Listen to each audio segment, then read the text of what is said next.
So you've been practicing the sacral questions once a day. Amazing. Well done. And you really feel like your brain is in control of your ahas and uh-uhs. Wonderful. You're doing everything right. This is probably one of the hardest things for people to accept, that their brain actually controls their gut. Some other ways to evaporate the mental authority from the gut, aside from using the ahas and uh-uhs, using the sacral calibrations, doing sacral sessions, basically the things I've showed you, here are 3 other things you can do. First one is go on a gut cleanse. Parasite cleanse, heavy metal detox. I'm not the cleanse guy. There's a sequence to it. But cleanse your gut or start eating cleaner. Thing number 2, you can start doing rotational twisting of the trunk. Let me show you what I mean. Most people, when they rotate their chest, their head comes along for the ride. And sometimes their hips too. So if I ask you to look left, your whole body turns left. If I ask you to look right, your whole body turns right. What you want to be able to do is keep your head and your hips fixed while your arms and your torso are rotating. This is a great way to wring out, especially if you're having digestion issues, great way to come into contact with the gut.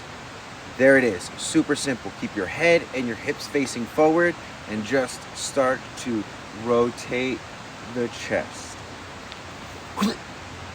And then thing number 3, practice silent meditation.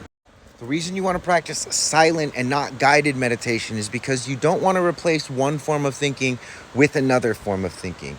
What you want to do is become aware of what kind of thinking you're doing, what kind of thinking your mind is doing, what kind of ways it's hijacking, and the sacral calibrations help with this as well.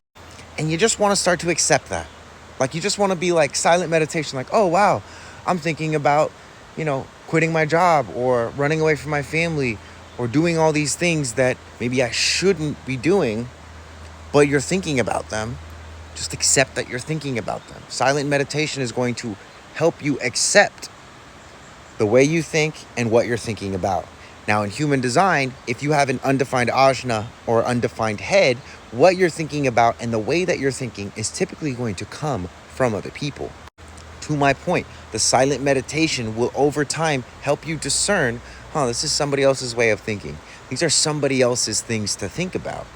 Meanwhile, practicing your sacral calibrations, getting into this rotational line, practicing your biomechanics and refining your senses is going to help you figure out what's actually real and what's right here. And of course, the overarching statement here is that you just need to practice. Practice makes permanent, okay? It's not about being perfect. It's just about practicing enough, because the reason your mind has been able to hijack your gut and your gut response and your sacral response is because you've practiced that a lot. You've practiced making the right decision. You've practiced making the decision that's going to make your parents proud. You've practiced convincing people that something makes sense. Thanks for tuning in with me. I hope this helped. Let me know in the comments if it did.